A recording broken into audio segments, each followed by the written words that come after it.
I think that The Order 1886 is a great game. You guys may hate us by the end of this episode.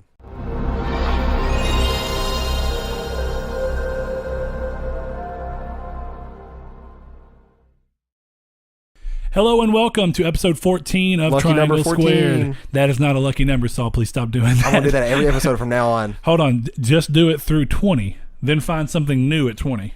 Maybe. Right? Lucky number 21. Winner, chicken dinner. Okay. Is it going to be a different plate of food throughout the 20s?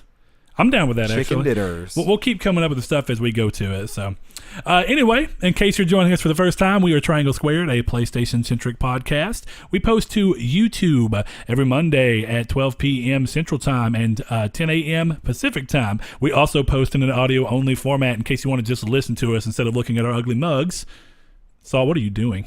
I was going to count how many podcast services we did, but you kept interjecting other things and not the podcast services. But we're on iTunes. Well, okay. Well, if you want to listen to us on podcast services, we are on SoundCloud, iTunes, and Google Play Music, and a couple of other ones, but they're not as big as that, and I don't honestly remember them, so I apologize. But maybe Spotify one day. Oh no, Lord! There's so many. You know how many podcasts can get on the Spotify that are big? Kind of funny, can't. For whatever reason. I mean, dude, PlayStation Nation can't. That's another PlayStation podcast. Yeah. They can't get on there, and they're big. We follow them on Twitter. I don't know if they follow us back. Man, dude, their trivia thing was cool. It was. I liked it a lot. I got every question right. I hope you know that. So I'm down for this trivia that we're supposed to be. For the bit effect? Yeah. It's going to be fun. I hope I can make it. I think you can. And if you can't, you're dead to me forever. Oh, okay. But I got that question right. Anyway, so I guess, Saul. Yes. I'm assuming work's still treating you like crap. So with that being said, have you played any games? And if you have, what have you played? I've played a lot of games this week. So we know that the best game. We all played a very special game. Yes, Micro Machines. That game is amazing. No, really though, Crash Bandicoot came out Friday. Was glued to my excuse chair. you, it came out 9:00 on Thursday here, and I went and picked it up. I was at work. I got it. I've been playing it since 6:00 on Thursday because I was playing at GameStop. Yeah, and you've beaten the first one. I'm about halfway through the first one. I didn't get to play a lot yesterday. I plan to plat the first one before I move to the second one. I don't know if I'll hold it or not. But that's my plan. I'd got Elite Dangerous, which is a very, very fun and addicting game. It, like I thought when I said in the last episode, has a very steep learning curve. And I mean steep learning curve. I can't compare it to another game. Like the game Steep? Like from Ubisoft Montreal. I don't know if it's Montreal or not, actually. Is it Ubisoft at all? Yeah, Steep is Ubisoft. Oh, I was talking about... Oh, no, Elite Dangerous. I forgot about that terrible game. I think that one's self-published. But Elite Dangerous is pretty fun. I picked up Symphony of the Night again on PS Vita, and I've been playing through that. And that game is Did you pick up good. the PS1 classic? Nope. Oh, yeah, I did. I did not pick up Dracula X Chronicles because I didn't feel like playing through that pile of garbage. And you have to beat it before you... Yeah, that's what I thought. So... 2 games, though. Yeah. And then what else was it? It was Elite Dangerous. It was Crash. It was... Castlevania. I feel like there's a 4th game there I might be missing, and I can't think of what it is. What about you though? I'll try to. Well, I started the week off Diablo. Okay. Still, I'm honestly surprised. Crash is definitely going to take me away from it for a little bit. Oh yeah. I started the week off Diablo. I moved on kind of at the nighttime when I'm laying in bed watching TV before I go to bed. I'll play about an hour of Oceanhorn pretty much every night. There's a couple nights I missed. And, of course, since Thursday, I've been literally nothing else has touched my PlayStation except for Crash Bandicoot. So I've been playing that a whole lot. That's probably the most important game to me for the foreseeable future. Resident Evil 4. You were playing that? Yeah. By the way, if I Digital? leave...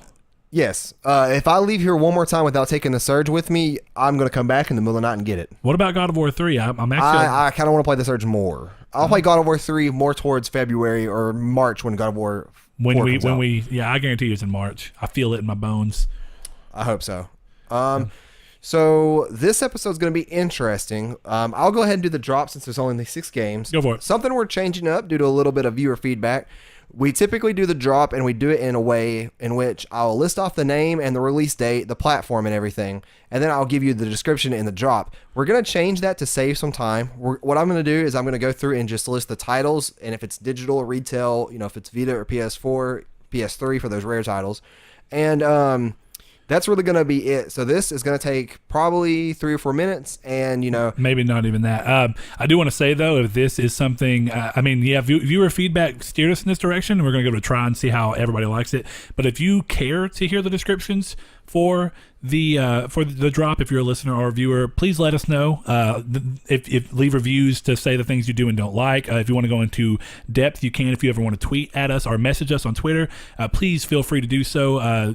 We've got a couple of good ideas like the NPD numbers, which aren't going to be every episode, but when they do come out, there's people that were asking for that, and I do think that was a good idea. Yeah, I do too. So I do think that as much as y'all want, at least throw it at us, and while we won't promise that we'll always do it, we will look at ways that we can at least try and kind of test run things. I want this to be a test run. So I'll go ahead and hop into it so we can let it. I also had another idea. If you care about the descriptions and yet you're not necessarily sad that they're gone, we could start putting the drop in the description. And if you would like to check it out, you could do it. But once again, if there's an outrage that there's no descriptions, we'll of course change it back. Like I said, 6 games this week, so not a whole lot. We have Energy Cycle, a PS Vita digital title, out Friday. We have Ninja Usagimaru. Usagimaru. Actually, the pronunciation didn't throw me off. It was this that made me think of Naruto instantly.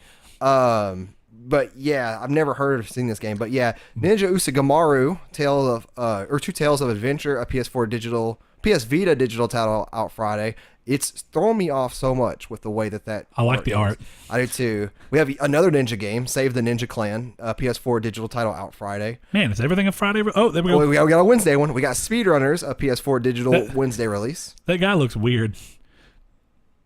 He looks like a classic character. I can't think of what it is. Like a classic cartoon character. I know. It looks like something from The Flea. That's what I was actually thinking of, The Flea. And the Crimson Chin. Yeah. We have That's You, a PS4 digital title, which looks kind of different.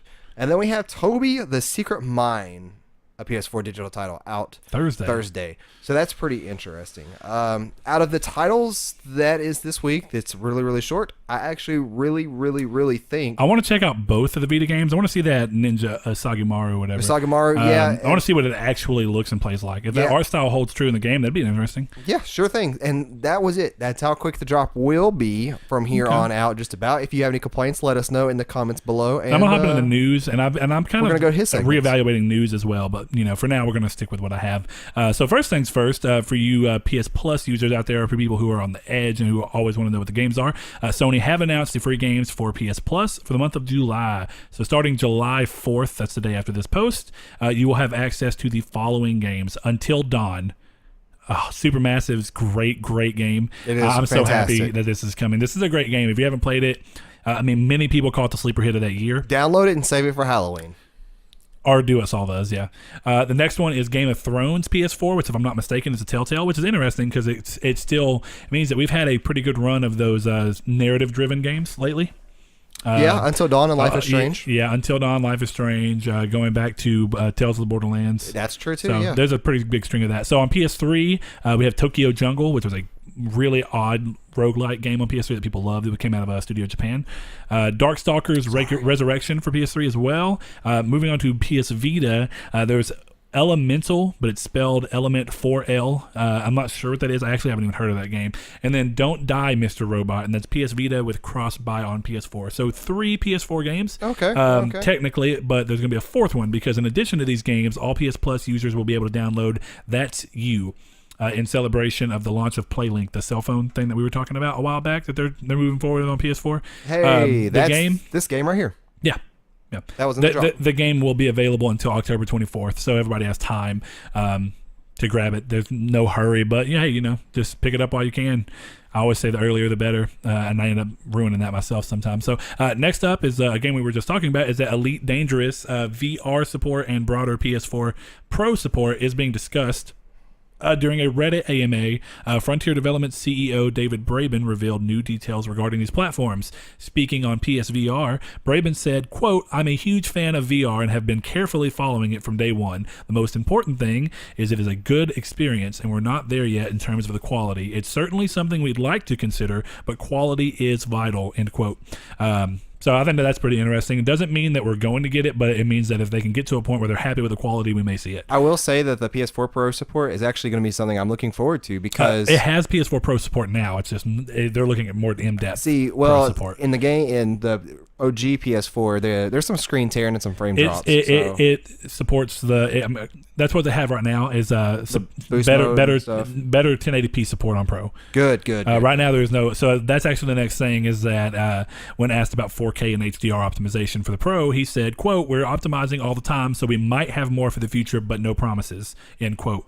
So I thought that was interesting. The next thing up, I feel weird about considering it news, but I really thought it was interesting, so I decided to throw it in here. Fumito Ueda, the original director for Shadow of the Colossus and The Last Guardian, all those games, has requested or has requests that he would like to see for the remake. Speaking with Eurogamer, Ueda said, quote, "I transmitted my petition about the content and tuning, but I don't know the implementation will be what I told," end quote. He remains silent about the changes he wants, saying, quote, "Those things of the remake that I would like to change, I can't mention because if I say one thing and in the final version that thing is not included, it's a problem," end quote. And I think what he says is exactly right. If he mentions anything and it doesn't get implemented, fans are going to be crazy because he has a very loyal following. Hopes are up and all that stuff, and then they get crushed. Exactly. Hopes are up, and it's interesting because this is kind of in contrast to what Shuhei said when asked about it. He said it's going to be a remake, a spot remake. They're not looking to add or change much. Of course, you'll get changes that just typically come with this and new technology, but I'm curious as to what he wanted to see changed. So, and they have a lot of respect for him. So I feel like it would be really cool of them, but do they have enough time to implement these changes? Because the game's slated for next year, and they said everything that got a 2018 release date at the E3 presser is supposed to be out in the first half of the year. I hope so. And anything that didn't get a date is still in the air. It's still supposed to be 2018, but they don't want to promise. Yeah, and I hope that's not saving face for the inevitable delay on some of these games, if there is one. So I mean, we'll see. So next thing up, Bandai Namco are bringing Gundams back to the West. They officially announced that Gundam Versus, a new game in the long-running Japanese series, will be headed to North America on September 29th, exclusively for the PS4, and that's no big surprise. The game will include a 2v2 battle mode as well as a 3v3 battle mode and has a huge lineup of almost 100 playable mobile suits from across nearly every anime and a good chunk from the manga. The game will feature customization to build your perfect mech. I like that. Super excited for that. These games have been coming out a while in Japan, so it's interesting to see these finally come out over here. Next up, Warner Bros. And TT Games have announced a video game tie-in for the new Lego Ninjago movie. The game aims to let players delve deeper into the world of the new movie and will be releasing on September 22nd, the same day as the movie. So, hey, if you like the Lego movies have been pretty funny, actually. I like them quite a bit, but if you're a fan of the Lego games, those are pretty definitely good too. hop on that. I haven't given them enough time. I really have only played Lego Batman a while back. Lego Harry Potter and the Star Wars ones are the only ones I played, but they're pretty good. I haven't played any of them. I've heard decent things about the Lego Lord of the Rings and stuff too. So, next up, you can suit up as Spider-Man in the free VR experience for Spider-Man Homecoming. This free experience is now available for PSVR as well as Oculus and others in case you have those, and lets players hone their web shooting skills and sling around New York City. Now, if I'm not mistaken, this is just a video for the movie, right? This is kind of just this is an actual game. Apparently it is, but it's just a really short experience. Okay, I thought this was like a video kind of. No, that'd be cool, but I'm pretty sure it's not. Looking at the screenshots that they had up for it, it looks like it's a kind of a man-made game, but Oh, okay. I think it's cool. You get to actually sling around though. Yeah. Instead of, because I could see it, you standing still and just shooting your web out and pulling stuff back. Like on rails in a way. Yeah. So let's see. Next one up, team-based first-person shooter Lawbreakers. We talked about a while back. From Gears creator Cliff Bleszinski is getting a physical release, and that will set you back. It's a physical release and collector's edition in partnership with Limited Run Games. The physical release will set you back $39.99, and the collector's edition, which includes a 50-plus page journal, character card packs, and a sticker set, will set you back $69.99. If I'm not mistaken, the game was priced digitally at $30, so that's not bad. Pre-orders for that open up Friday, July 7th at midnight. So if that interests you, please hop on that, because those Limited Run games go quick. Yeah, they do. There's a big cliche, if that's not too Too ironic. But yeah, there's a big cliche market for this. That it's Cliche. not cliche, You mean niche? niche. Cliche. I got those mixed This up. is a real cliche. But yeah, there's a big niche market for this kind of thing. I know that's kind of just a very odd I'm gonna start phrase to saying niche. niche. Niche. All right. God, you got me, Saul. Got my poodle named Niche. All right. Next up, Double 11. You might know them from Goat Simulator and Little Big Planet Vita. They did that in co-development with Tarsier Studios. They have announced that their new sci-fi parkour platformer will be releasing the 25th of July for PS4 and PC. And for some reason, I didn't put the name on here. It's called Super Cloud, something like that. I can't believe. Super Cloud Saver? Look, I messed up and didn't type the name in. It's fine. I can do that for you. Go ahead. Yeah, go ahead, Saul. So anyway, the game is releasing on PS4 and PC on July 24th, and just as an odd little thing I thought was interesting, the Xbox One version releases 3 days later on the 28th. So the game consists of fast free running and sharpshooting using a rocket-powered exosuit to fly and run through floating worlds. You should have just looked up Double 11. That's what I did. Super Cloud built? Yeah, Super Cloud built, something like that. Yeah, Super Cloud built. Okay, yeah, Super Cloud built. And it's kind of like graphically speaking, it's got like a cell shaded drawing look to it. So it looks like if you kind of took Gravity Rush's cell shading and mixed it in with the little pencil drawing style of Drawn to Death, and put a lot of color into it. So I like that a lot. That's pretty cool. Let's see. Oh yeah, so it's parkour running and stuff like that. So I mean, in a way, it's kind of reminiscent of the time trial set up at the beginning of Titanfall 2. Yeah. So I mean, I like that, to be fair, and if I'm not playing the same one over and over again, that's cool. I'd like to see it as it moves around, and I'd like to see, because obviously they're floating, but if they can make bigger areas that are more expansive and you can move around in that way, that'd be cool. It's either a game type or it's a mod for Counter-Strike where it's nothing but that. Really? It's very interesting the way it plays too. I've seen people play it before. It's weird, but it looks fun. Weird. All right, next thing up is that self-proclaimed world's fastest platinum has been pulled from the PSN. 1000 top rated, a game where you put tiles together to form images. It wasn't rated in the top 1,000. That's for certain. It was not. Clever name, though. Well, yeah, anyway, 1000 top rated. It's a game where you put tiles together to form little images, kind of like a puzzle. And this brings. Anyway, it was pulled from the PSN, and it was weird because it seems like the reasoning behind them pulling it is realistically that it basically shows that they're not. It's bad looking for them. Embarrassing, I guess, is the word you'd want to use. Bad for Sony. Yeah, embarrassing for Sony, for the PSN. So, because, here's the thing. The game promoted itself as the fastest and easiest platinum, and it was only 98 cents. So very quick, very easy. People will buy it. And it was apparently in promotion. All the images that you're putting together are like... They're themes that the company sells on PS4, so it was like self-promotion just across the board. Right. And in the description, it said it was in promotion, it was real cheap, and they really promoted it as a quick platinum, and kind of just a way to get their name out there. Really seems like what they were using it for, which I will say is smart. But this does bring up questions on how the game passed certification, and realistically, something that's been talked about a lot, how Sony handles releases on its digital storefront in general. The fact that they pulled it, I think, is interesting because, I mean, realistically speaking, it's on them that...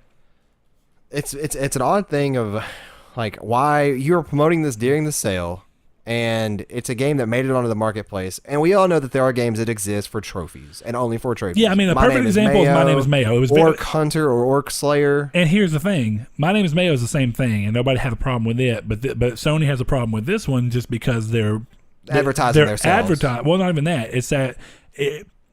Yeah, I mean, they're advertising, but it's also because of the flack they're getting for the game's only existence purpose really being that you're just going to get a platinum. But here's the same thing. Same thing can be said about My Name is Mayo. The game's not fun. You just click on it. Well, and see, according to Polygon, this is a new article, and this is something we were talking about earlier. I didn't know if anything had mentioned anything. Oh yeah, I was just talking about all the games that have been running like crap. Well, no, it says Sony has, and this is quote, Sony has pulled the game temporarily and asked me to change the game's name and not mention trophies in the store trailer, unquote.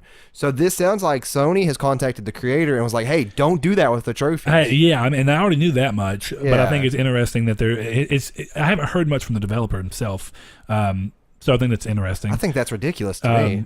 Well, if you look, that article goes on to mention 2 other games that are perfect examples of really odd games to have passed through. So one of them being Life of Black Tiger. This is a game that came out about a year ago, probably. Ridiculous. Ran poorly. Very old. It looked like an early PS2 game. I mean, and it comes to the point, it's like, what is the quality of this game? Have you seen gameplay on this? No, I'm about to click it, dude. Hopefully I can mute it without being super loud in the mic. It is There we go. awful. It is awful. And see, it's just You kind of just like one of wait those and things see. where it's one of those, oh man, that looks like a Skyrim on low settings on my PC. It looks worse than that. Look at those, dude. It looks like Dynasty Warriors. So here's on PS2. So here's the problem is that. But regardless, okay, let's not talk about graphics because graphics don't make a game. The game plays poorly. It's optimized Right. poorly. It has no real value being on the on the storefront other than that it's an open storefront. Yeah. But this is I say open. It's a private storefront actually. But Sony gave them the ability to do it. So the other game on there, if you go down, was Sobrain. Never heard of that. Okay, so this is the issue that they had. That game, whenever it came through, had scroll down. I want to see the name so I can give it to people in case they want I to didn't look even more see it into on this. here. If you go right above Black Tiger, it was right there. Soulbrain, Soulbrain, Solbrain, Night of Darkness. So what this was is apparently a game series that had come to the Vita a while, and it was really, really differently done. Anyway, they brought it into 3D on the PS4, Soulbrain, Night of the Darkness. The problem is that the game was found to be using a bunch of stolen assets. Or That's the one that did Oblivion, wasn't it? maybe I'm Where not it was sure. like- There I was think there it was there was. was a bunch of assets in general that were just not theirs. That ended up going into the game, and it caused a big difference. A big deal. And it ended up having to be. It was plagiarized. If you look at that, allegedly plagiarized, you can click through. It'll show you that link. If you'll click right there where it says allegedly plagiarized, it's a link. I can't use a computer. I'm an old man. Yeah, you are. Well, I mean, you're dressed like one, except for I got- these weird. I Hey, got- you should show everybody your cut off jeans. Hey, this is the trend right now, man. I'm hip and with it. I got to get on the tweeter later on and Hip and with it. and twit some things. Yeah. Twit some things. No, this isn't the game I'm thinking of. There's a game that basically ripped off. And Well, I didn't if you mean- keep going down, man, just keep going. Ripped Look, off. it tells you all sorts of stuff. The artwork for the races look like some stuff off of Terra Online. There's some. I mean, Oh, it says assets of Skyrim. So Yeah. this is the game I'm thinking of, but this is blatant thievery. yeah. Well, you know what's funny? This has almost turned into its own little thing. It has. Well, It see, wa- it's just kind of like Sony either certify your games better. Or, Well, two things. It does bring in the question again of yes, it's Sony's market and it's free marketplace, but at some point there needs to be some kind of level of what value does this have being on the thing other than for you to make money, because that's kind of what it ended up being. And the same question, to be honest, and you abuse that, and that's it's your prerogative, but you abuse My Name is Mayo, which was the course same I thing. did. It was the exact same thing. Yep. No different. Yep. And see, here's the thing: is that I'm showing Sony I'm willing to pay $1 to get a platinum in this game, in which You can say that. I disagree. I don't think that's the right message, because that just means they're going to keep giving these smaller, stupid games platinums. But I mean, yes. Well, no, because then it's going to become an Realistically- outrage of like, why do all these smaller super games have platinums, and then these other big games like Entwined? Entwined has a gold trophy for all the trophies. Why is that not a platinum? Other games have done that too. Right, But it's ridiculous. What this brings up is two specific questions. What point does Sony say, hey, this isn't up to snuff and this isn't quality and this isn't a game we want on our storefront? Which is going to drive more people to their storefront because it means that their storefront is quality. There are people who avoid Steam because of how many bad games come out on Steam. Yeah, well, we'll get into something else later. But so secondarily to that, the other question is, how do these small games like this game is apparently able to get a platinum in around 20 minutes. Now, they didn't say that in the description, but that's what people are kind of putting it out. It's around 20 minutes for a platinum. So how does a game that has 20 minutes of gameplay that's very, very simple get a platinum. But games like Metal Gear Solid, Ground Zeroes, that has, yes, you can beat the whole story in 2 hours or whatever it be, but then there's all these side missions and things you do to actually have to get all the trophies, and for some reason there's not a platinum. Another perfect example of this is something that released earlier this year, and this is something I was like, I can't believe this, is Kingdom Hearts 0.2 Birth by Sleep. Yep. It's that new game that kind of sets in between, it sets things up for Kingdom Hearts 3. That game has got a probably 2-3 hour storyline as well. But to get all of the trophies in the game, you're looking at easily at least 10 hours, if not 20.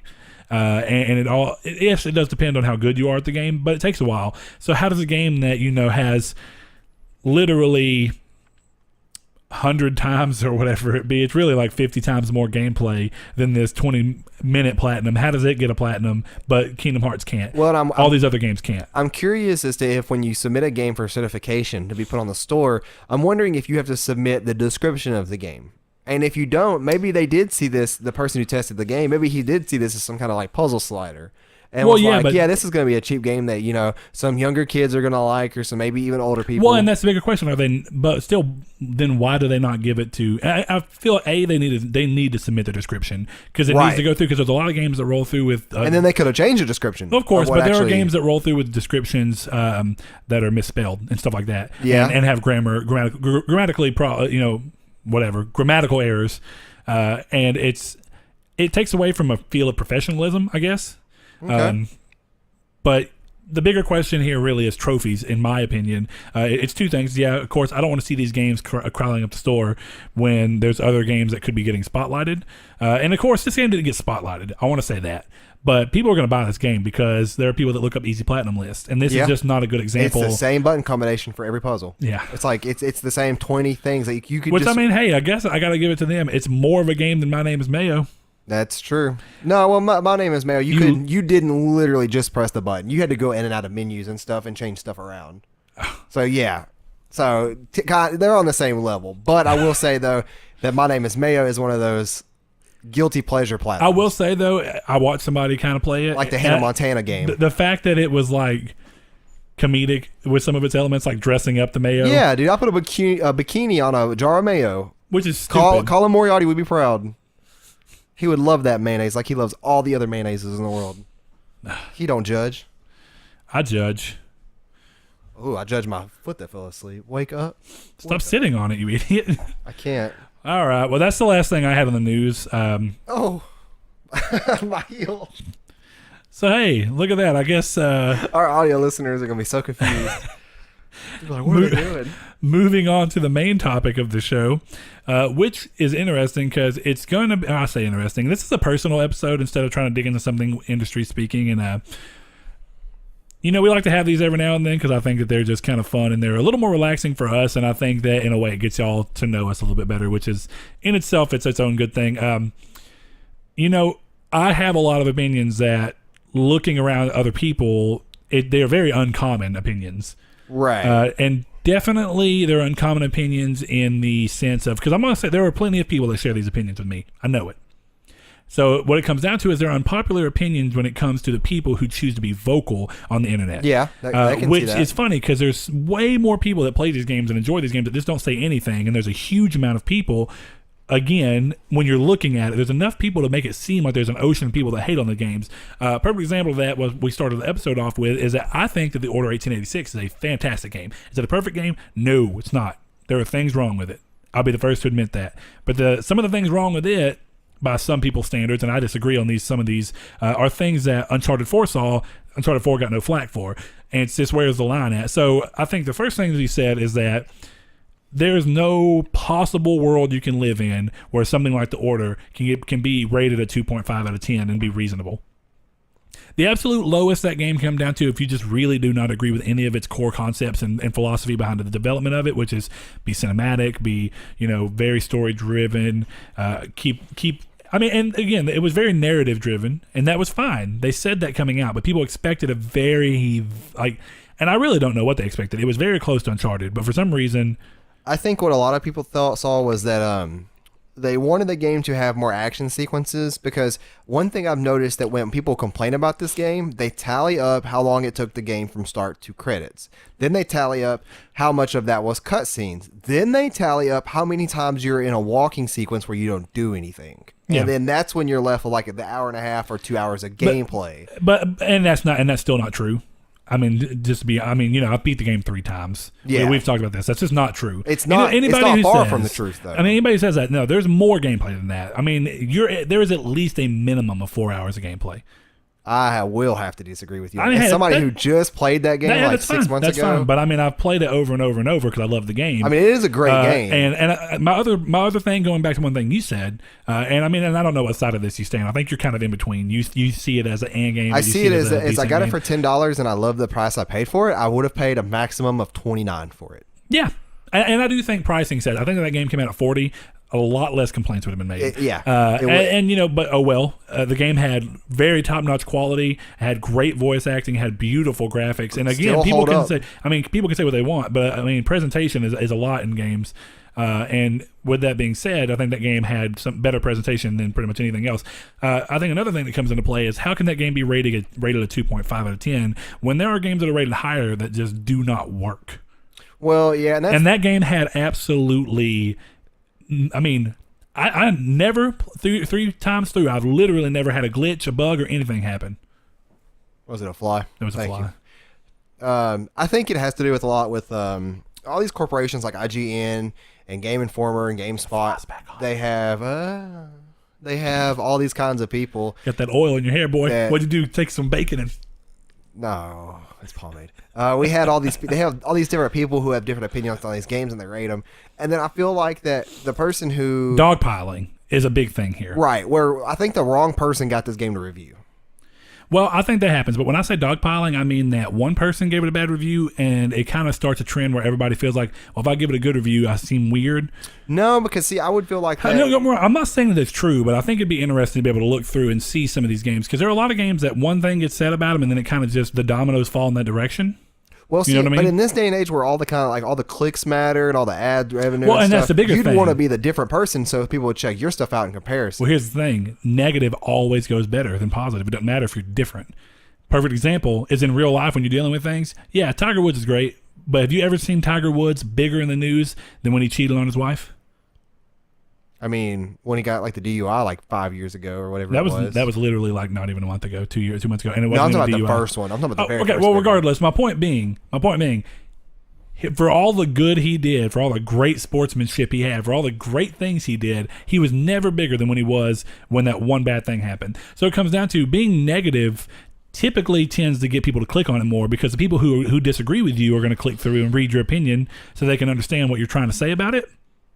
And I think the other part of that comes down to you have people who, like you say, there's this click-oriented thing, and they think, hey, I get these people right here, click through to this website, show all these ads, and some of the websites are like you have to click through a couple times to read the whole interview, the whole review, which I hate. If you make me do that, or if you make me sign into a Facebook account I don't have, then I will never come back to your website again. I'll blacklist it right there. That's just a perfect example of one game that got kind of dragged across the dragged across the mud. For what I say, and I've said about plenty of games, it was a game that.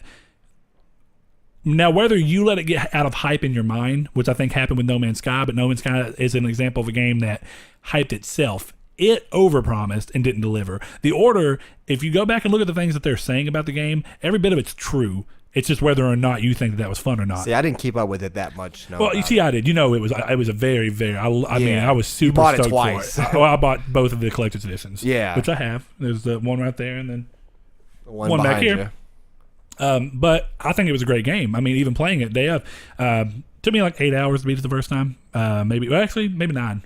But regardless, I was sneaking in, going through the thing. I think it was a great game, and I am a big fan of never make a game longer than it needs to be. And that storyline, the pacing is really good to me. When you roll through, don't get me wrong, I'm not saying that there couldn't have been a little more fluff cut out, or maybe a couple of areas where they could have expanded, but that's a game that perfectly represented. Here's the story. Now, did they dive into enough of the things that were interesting about the game? Sometimes not, but you could tell they were setting up for a sequel. They were trying to build a larger base of questioning, so that you could carry that. Oh, what's going on here? What's going to happen here? You could carry that through with a sequel, and then they can capitalize on it and capitalize on it. And I mean, and good games and good stories do that. First of all, and then other good. I mean, and of course, good stories also make a game that when you're done, you're like, I like that, and that game struck that line for me. I don't want to spend too much time on the order because there are other opinions I have. I always come back to that game being a game that people rail on. I do feel like though that a lot of people didn't feel like they didn't get the value for what they paid for. It's the big thing. And then people were of course mad that they paid $60 for a game that I have seen people beat in like 5 hours, and it's not an issue to do that if you know what you're doing, if you played the game before. And it's kind of like the thing of, it kind of comes down to the person per person of like your salary and stuff that you make per year, and then do you have the budget to buy this game? And if you're going to buy a game, is it going to last you the money you spent to buy it? Is it going to be well worth spent? To me, it's the experience. The experience is worth $60 if it was good to me. I don't care if a game, because a word that people use all the time is it's a mile wide and a foot deep. Yeah, and I think that there are plenty of games that do that, and I think there's way too many games that try and tout this substance that's not really there. And it's like, okay, well, it doesn't matter if you have 1,000 things to do in your game if they're all extremely shallow and boring. I mean, that's Final Fantasy 15 to me. The game is massively open and a huge world, and then there's nothing in it. I agree. I'm not, and as much as I like that game, that could be one of my unpopular opinions. Yeah, as much as I like that game, and there are people that don't. There are people that agree with you, of course. But in particular, I mean, yeah, I agree. That's a game that has a perfect example of every side quest in that game 100% unnecessary. Do you? It was a numbers game. It was like, hey, but then again, it was their first try. Don't get me wrong. I understand. I have a pretty unpopular one. Go for it. I think Horizon Zero Dawn is very unforgettable. You think that that's an odd opinion? I mean, it's a very forgettable game. Oh, you think it's forgettable? Yes. Aside from the story and a couple of the highlights that I did in that game, because I platinumed it, so I did everything that there was really to do. We both platinumed it. I can't remember a single character's name that's not Aloy's. And I played that game with headphones on, sitting right in front of my TV, focused on that. Nothing in the background distracted me. Nothing. Okay. Can't remember what. Okay. To be fair, though, I think that, and I feel like this is probably true. You just haven't thought about it. If that's your opinion, cool. And I don't think it's really a wrong opinion. Skyrim, game I love. I don't remember anybody's name in that game. Well, it depends. Like, are you talking about like Delphine, or are you talking about like the Night Mother? Dude, Delphine's. I mean, you're using Delphine's one of the character few from names. the main character. Yeah, I know. Okay, but what I'm saying is that's one of the few names. Like Parthenax. That's a dragon. Right, it's still a character. Alduin. But hold on, what I mean is that you got Cicero from the Dark Brotherhood. Two things. You've played Skyrim way more than you played Horizon. But I played Horizon more. I know. To me. I know, but repetition's what puts it in your brain, buddy. And I mean, I'm not saying your opinion's wrong. I'm just trying to hit in on it. I think that open world games have that issue a lot. Like, I can't remember a single character in that game, though. I can't remember the guy who saved you. I can't remember the guy that you saved in the beginning that comes back later. Spoilers. Silence, I remember him. I barely remember that. I see it, and as far as the story goes, the story was great. I just, at this point in time, maybe if I hadn't platinumed it, I'd feel like going back and playing it again. I don't feel like playing it again. Wasn't the woman's name Elizabeth Warren? Something like that?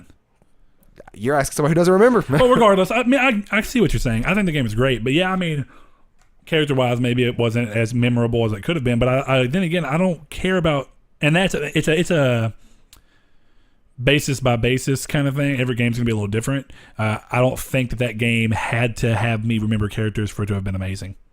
I think if you're going to try to have a story, you need to have characters that are memorable. That's the whole point of having a story, is that when the sequel comes out and they mention, where's such and such, you're like, well, who's that again? Like, and I feel like, it's funny you say that, but I feel like, wasn't it Ted Faro, something like that, for the computers? Ted, I'm pretty sure Ted is his name. I don't know his last name. It was Faro Industries.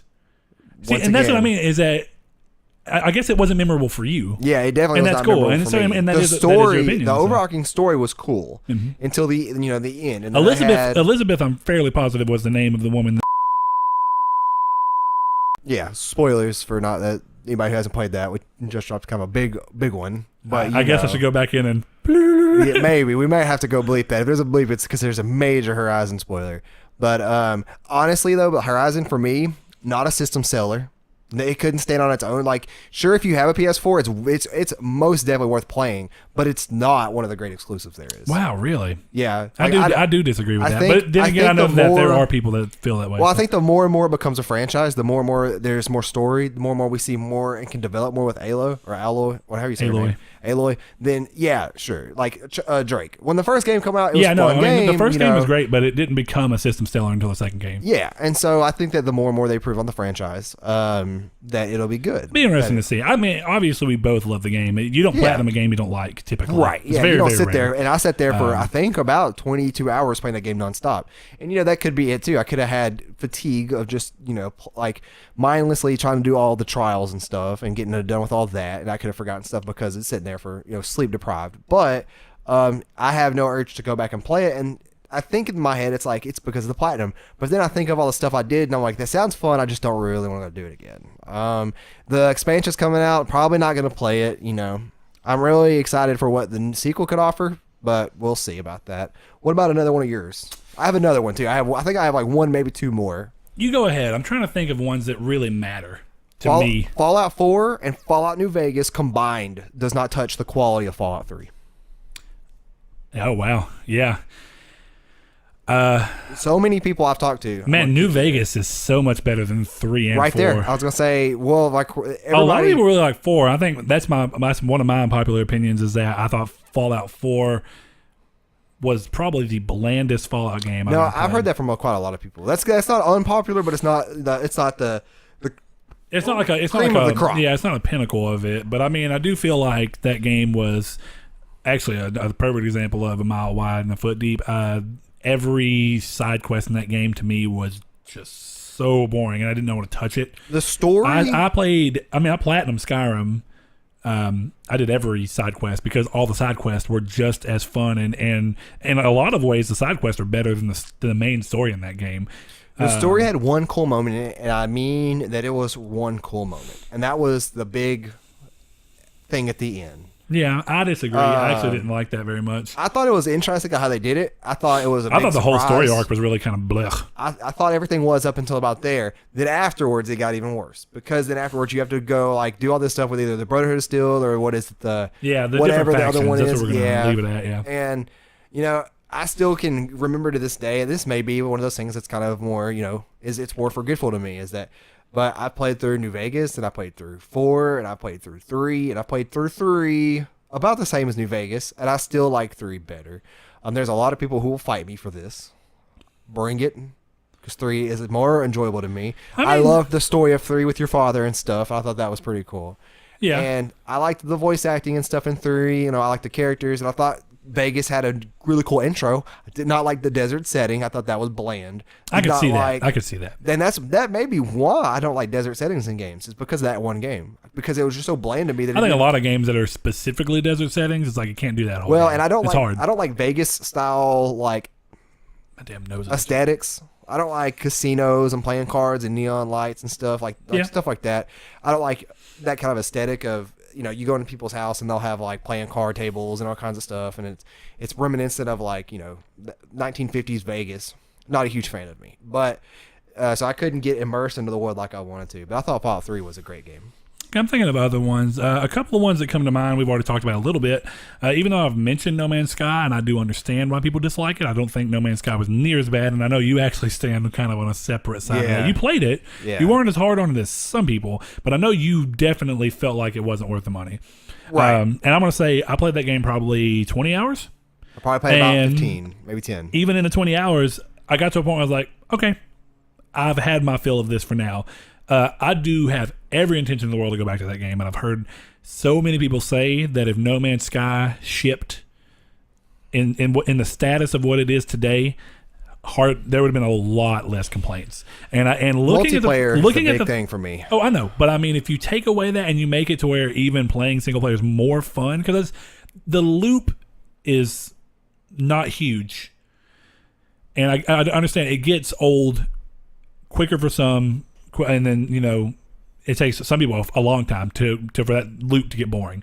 But for me specifically, I played the game 20 hours and literally never felt bored until it just hit. And when it hit, I didn't drag through it. I said, I've gotten 20 hours out of this game. That's worth $60 to me. Again, it's all self-value. Yeah. And I said, it was kind of fun. And I could see them building upon this kind of like Minecraft. And don't get me wrong, a game shouldn't necessarily release that way. Definitely at $60, but...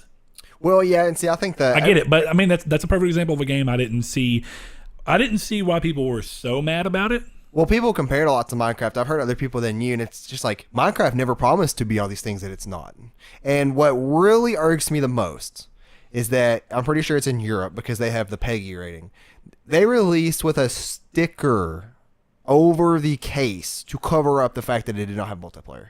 There was a PEGI 7 sticker over a PEGI 14 label the only reason the difference is just like here where it's, what is it, T and M or T and E, is that because in multiplayer games in the United States, most of them have to be T, I think. I think multiplayer is a requirement to be automatically T just because I don't think so because I don't think Minecraft is T. I think Minecraft. That might be a Nintendo thing or something. Maybe, I don't know. But I mean, I could understand why, because you can't control what people are going to say or do online. Right? Yeah, and that's you always get that warning too. But they literally had stickers that people were peeling off on the cases of the games that they had because they had to cover up the rating.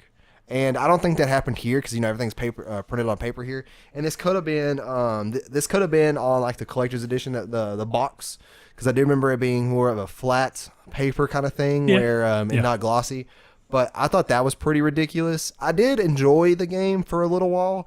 I got in that loop of you go to the planet, you do the thing, you leave, you go to another planet. And then I came across a planet that has already been discovered. Mm-hmm. I was like, well, this is kind of disheartening. Is it that? I was promised a huge open thing, and then within 10 hours of playing, somebody's already discovered somewhere I am. Yeah, but there's millions of players that are going to be spawned in random spots. So, then I went kind of far away. The magic kind of left you, I guess. Then I kind of went far away, and then I got stuck on a planet with, there was acid rain. I didn't have fun. Well, I got out like 100 feet, and I was like, okay, this isn't worth it. So I went back to my ship, and I flew off. And then I found another planet somebody else had discovered. I'm like, you know what? Nope. Like, it automatically kind of killed me there. Where I was just like, this was supposed to be a huge open world where I could have a universe kind of to myself. I mean, that is a game that was built up on stuff that it just did not deliver, and I completely understand that. It wasn't that boring to me, and I never let myself get that hyped about it. Every time they'd say something that sounded a little out of whack for me, I was like, I can't see that being true, but if it is, awesome. You know what I mean?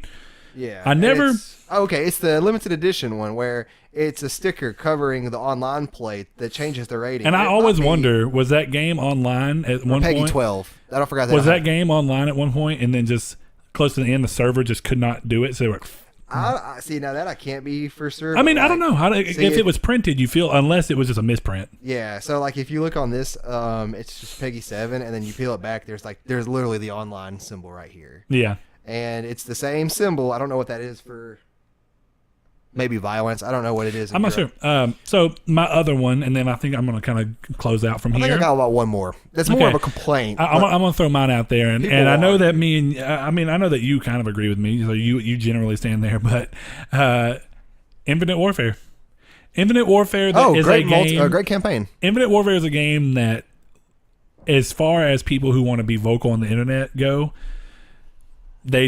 people run that game straight down. And dude, the thing is that game has probably got one of the best campaigns that released all of last year. Especially for a shooter that is focused on the multiplayer side of things. And of course, of all people, I am not a Call of Duty person. Right. I am just not. Almost the opposite. Almost the exact opposite. I don't care for they play fantastically. They've always had great gunplay. They're probably the best gunplay in the first-person shooter genre.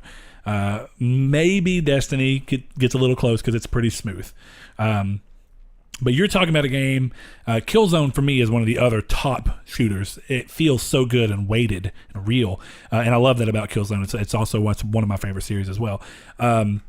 But I do think that Call of Duty typically their storylines have been kind of blah. Definitely. I'm going to tell people, I even think Modern Warfare. Now that's the real unpopular opinion because I love. So many people love Modern Warfare's campaign. It's a good campaign, but considering all the games that came out around it, Resistance is a better. And again, this is all my opinion. Yeah. But Resistance, every game in the Resistance series has got a better campaign than Modern Warfare than any Call of Duty game.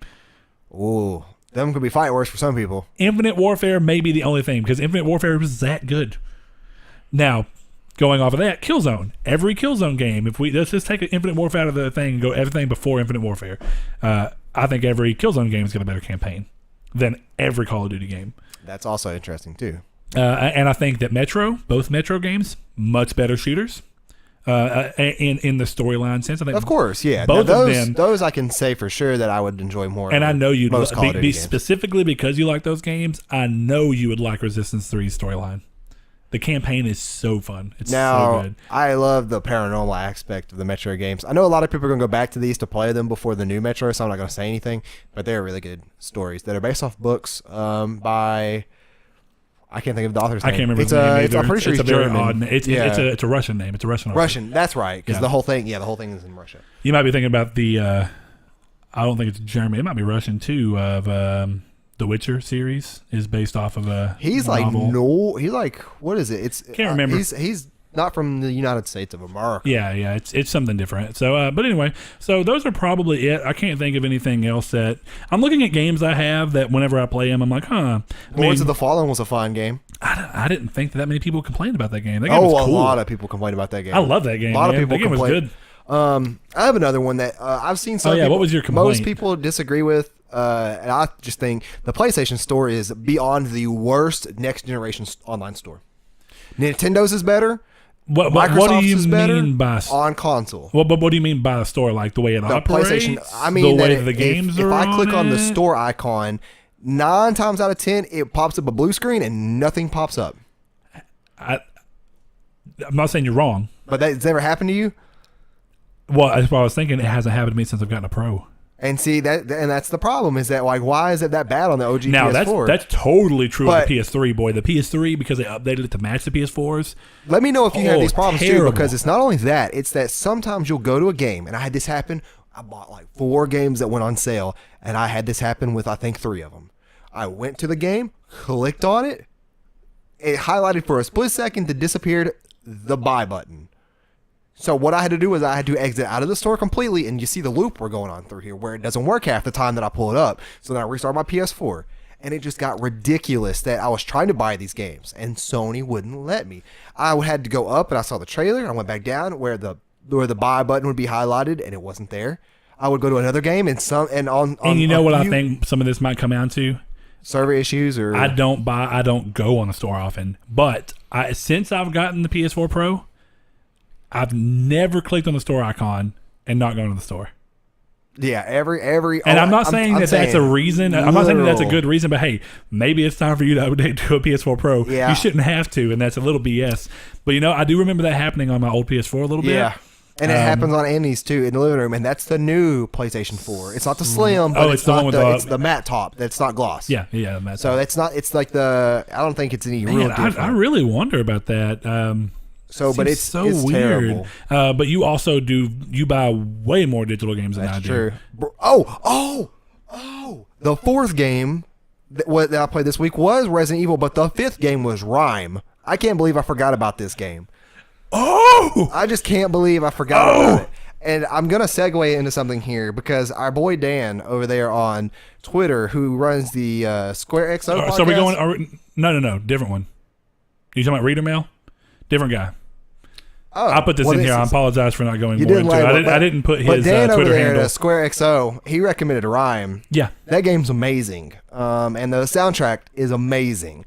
On the topic of Dan's, though, we have another Dan with some reader mail. I can't believe I didn't put his last name. But thank you, Dan, for that recommendation. Twitter handles my name is Dan. Is something. Yeah, Square XO Dan is really cool. They run a European PlayStation podcast as well, with a couple other folks.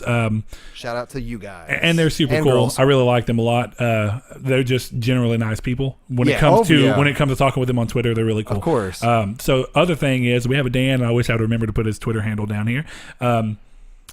So what he said, and he asked this early in the week, and I asked him if he wanted us to wait until answered on the episode, and he kind of said both. He wanted a quick answer, but kind of a more in-depth one. So his question was, are new Sony becoming old Sony? The recent comments by Jim Ryan suggest so. When Sony are on top, will they always revert to being old Sony? So I think that the quick answer I sent to this man was that every one of the companies, or at least the competing ones, so it's going to be Sony, Microsoft typically. Anytime that Sony and Microsoft do this bounce back to on top, you're always going to see their ego float back up. And I do think it's partially just that it's partially a business, and sometimes it's business decisions of and again, this is suggesting, or this is going back to the Jim Ryan quotes and some of the things he said. But I don't know what it is, and maybe it's just the world, but both companies do it. I mean, would you agree with that, Saul? Yeah, I think that, because you saw Microsoft. Because here's the thing, exactly what I'm talking about this, and probably where you're going with this, and I'll let you go into depth on it, but is it that you're talking about how Microsoft are being so friendly this generation, but last generation they weren't at all? No, they were pretty friendly last generation, to be honest. How? I think it. And because I really want to know how. I mean, they weren't negative towards gamers or anything. It's the whole indie thing. When I say, okay, go ahead. I want to see what I'm you talking about, like the whole indie thing wasn't a huge thing back then. Indie games back in 2008 or 9 were typically on PC, and it was harder to get those on Xbox and PlayStation, and which PlayStation back then really wasn't trying to support them like they are now. Anyways, yeah. Neither competitors were. Well, Xbox was. Xbox started that. Yeah, well, yeah. Whole and movement. the whole arcade Xbox thing, I think, was to push that so you could buy. Well, they started games. the whole movement because you remember Limbo came out and it was an early Xbox game like that. Yeah, and some of these early. I don't remember Super Meat Boy, ever one of those as well. hearing negative stuff about Microsoft up until Well, DRM. We're talking about attitude. Even then. And DRM is a big part of that. So, do you mind if I move into my thing now? Yeah. Are you, yeah. do you have I was something going to else say, I on don't think they ever got on a high horse in Xbox 360 gen until the DRM the precipice of the Yeah. Xbox One. Yeah. Okay, so where I want to go with it, and I don't want to stay on this too terribly long, but yeah. So we're running right at an hour, I believe. So anyway, what I'm saying is that a perfect example of this is that what do you see Sony doing this generation that Microsoft was doing last generation that gamers don't necessarily always agree with? Do you know what it is? Timed exclusivity on DLC for certain games. So two things, like two very particular games: Destiny, Call of Duty. Both of these games are things that get either exclusive content or early exclusive content. And if you notice, they're all Activision. That's a big thing that's hopped into it. But these are companies that when Microsoft was on top, they were more than ready to go, hey, we're going to go ahead and get our own exclusive content on this, our timed exclusive content on this, whatever they want to do. But now you see people flipping. Since Sony's doing it, suddenly it's a problem, right? I don't remember. Did Xbox ever do that? What did they do that for? Maybe it just wasn't. Call of Duty? I was in game journalism. Battlefield, everything. There was a lot of games that basically, if you look at where PlayStation is now, and it could be because I was mainly an Xbox gamer last gen, so I didn't really care about PlayStation. Okay, well, a couple of things. So, you see Microsoft being real consumer friendly. They're worried about backwards compatibility. They're worried about being consumer friendly. They're worried. They're going, we got cross compatibility play. Now we're going to play with Switch and PC, and we want to play with PlayStation. Two things. They know PlayStation isn't necessarily ready to go for it. So the more times they bring it up, the more times they feel like they're punching Sony and getting, which is smart. Which is smart from a business standpoint. Sony needs to be but punched. this is what it comes down to. The exact attitude that Microsoft has right now is the exact attitude Sony had late PS3 era when they fixed all of their issues. It's exactly what you see. Early days when PlayStation 3 wasn't performing so hot and it was too high priced. Yeah. All these things are coming down on them. $600. Multi-platforms typically performed worse on it because it was odd architecture. Yep. All those things happened. DRAM was. What'd you see Sony do? Sony pulled out all the stops. They go, we're going to be super consumer friendly. Of course, it had been happening on other things, but what'd you see Sony come out with? 2010, bam, Sony came out with PS Plus. Yeah. Yeah. Sony said, hey, PS Plus, here's the thing. You're going to pay us. But you're not paying us for our online service. What you're paying us for is a service that's going to make your gaming daily life easier. And no, PS Plus was never a better value than it was first 3 years. No, I'm just saying the whole paid. You're essentially paying for online, but you're not. What you're doing, and that's what I liked about it, because you're paying for some of these games to get them. You get the discounted games, and they used to be steep discounts. You used to get games that were new. The Tomb Raider, the one that came out on. Yeah. Okay, that one was free on PlayStation 3 like 6 months after it came out. Metro, Metro Last Light, free on PlayStation Plus 8 months after it came out. Bunch of games are like that, right? Infamous 2 came out about 8-9 months later. Infamous 2 was a free game in the collection. When they were doing a beta, Uncharted Golden Abyss, Gravity Rush, Wipeout, every big game they had was coming on PS Plus. It was a value because they cared at the time, because they needed to care about the time, is being consumer friendly. So consumers are like, man, look how good they're being to us. For just $50 a year, I can upload my game saves to the cloud and never have to worry about my system messing up because I can always pull my saves back. I get all these free games that are relatively new games that are awesome. Well, yeah, back then, yeah. Well, they were, but and they don't. They no, I'm not talking about compared to now. It's very rare they do that now. I mean, the only time you see that is when it's an indie game that just now releases, like Rocket League. Because Until Dawn is Until Game Dawn of Thrones is fairly new. It's like a year, maybe a year old. It's like 2. Is it? So I know Until Dawn's about 2 years old. Yeah, it's getting close to 2 years old. So, and I think that the Until Dawn move, as a slight offshoot, is smart because they have that new game coming out this year. And I can't remember the name right now. Patient, the Trapper or whatever. The one where it's a cop thriller and the serial killer is called the Trapper. The Way Out? No. It was a game I talked about, and I can't believe I'm forgetting the name right now, and I apologize. But yeah, it's Supermassive next game in the same vein. It's the one that has a play link where everybody can vote. I don't have the whatever. Anymore. I was gonna say I thought you were talking about the Patient game that they have. No, that one's set in the Until Dawn world. No, this is another That's what one. I thought we were talking about. No, this one's not in the Until Dawn world. It's just similarly. No, but I thought you were saying that they're making the game, and we were no, talking but about it's all Until Supermassive. Dawn. It's all Supermassive. Yeah. So they're doing that to get people ready for this type of game, so that they'll buy this new one. Yeah, and PS Plus. Going back to the original thing, there's every bit of goodwill that Sony put out towards gamers in the PS3. They had to stop. They didn't have to worry about it anymore when the PS4 came out, because when they did the PS4, early days going into it, it was still all goodwill. No DRM. Online, was it 60 million consoles sold? It's like, I think it's over like 62, 68. So they know they it's have in the 60 million consoles in households right now. They could be assholes and nobody would care. Well, people will care, but they're already ahead. Yeah, they're already so far ahead, and they know that. And I'm not. Here's the thing. Ryan, they're not as bad as they were at the beginning of the PS3 era. That's just the truth. I don't think we'll ever see a company that bad again. I don't think we'll ever see Sony that bad again. Even towards the ending of the golden age or the dark age, that when I got into PS3s, this was back in 2009 that I got my PS3, and it was later than 2009. It was later. It was 2010.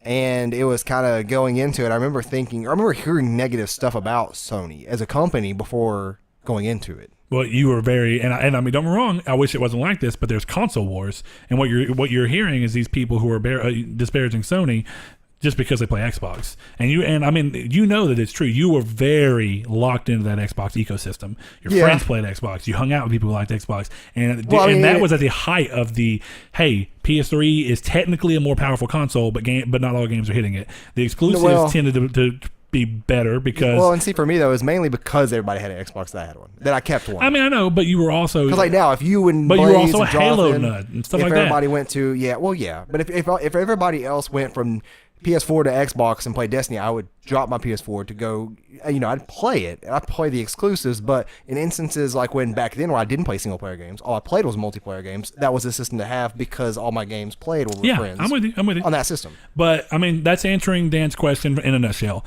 Both companies are going to do it. A very big nutshell. Yeah, a very big nutshell. I'm sorry about that, but that is exactly what's going to happen. Both companies, when they're on top, are going to stop being as friendly. And I do this. I wish that Sony would just tell Jim Ryan to stop talking. Yeah.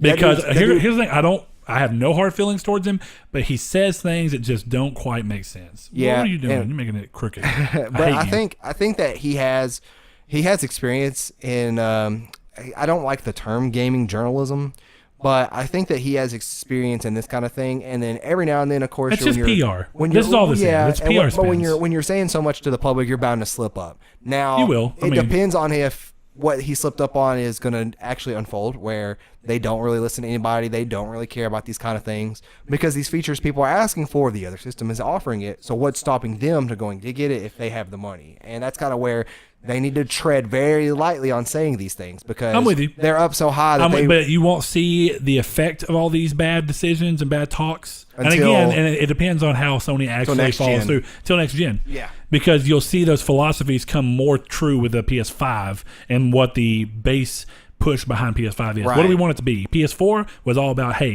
games. Maybe we don't have backwards compatibility. It better still be about that. It is. But maybe we don't have backwards compatibility, but guess what we do have? New games.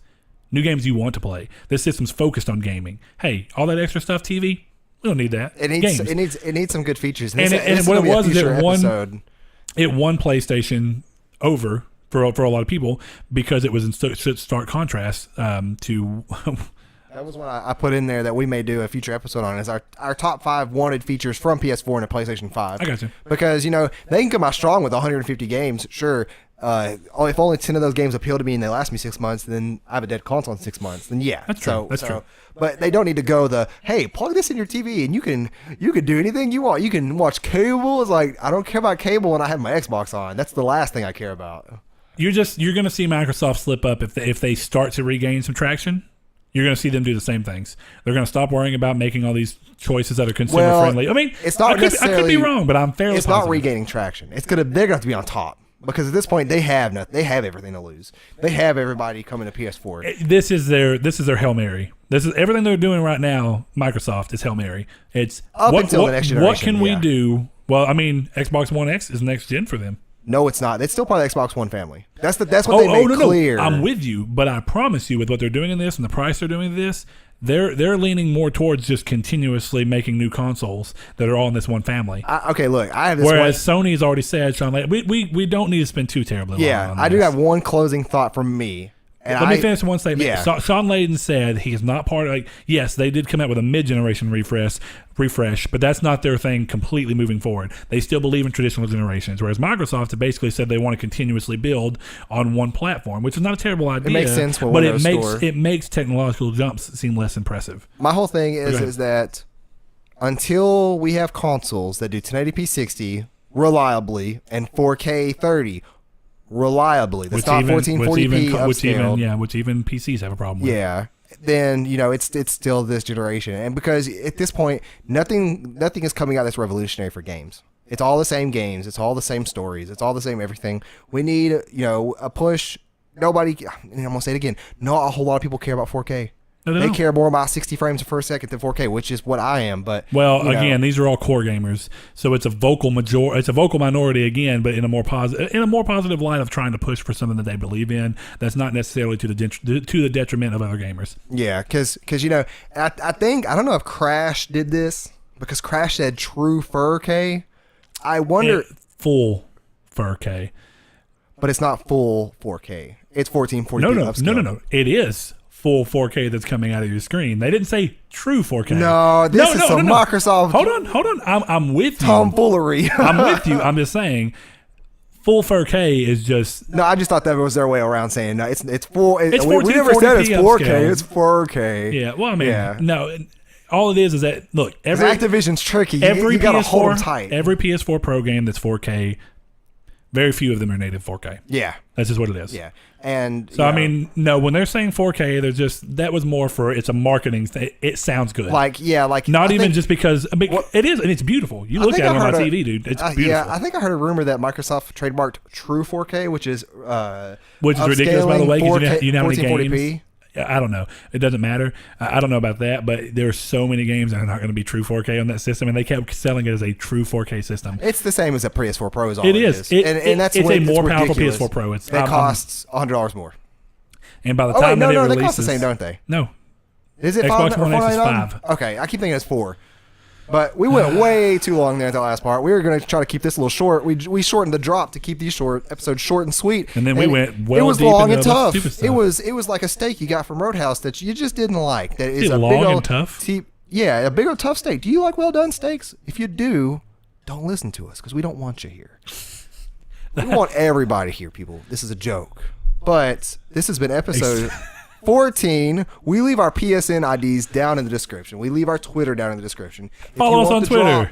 At Triangle Squared or at Triangle SQRD because we couldn't get the original. Mr. Dan, we read your question today. You want your question read here every week? Then submit us one. Let us know. I promise we won't go that far off of topic with it next time. Yeah, that was kind of a thing where we're tired and we're talkative when we're tired.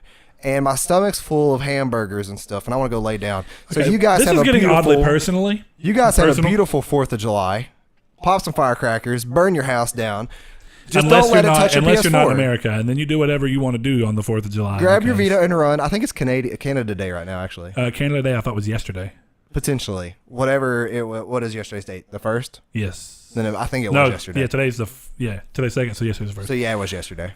But anyways.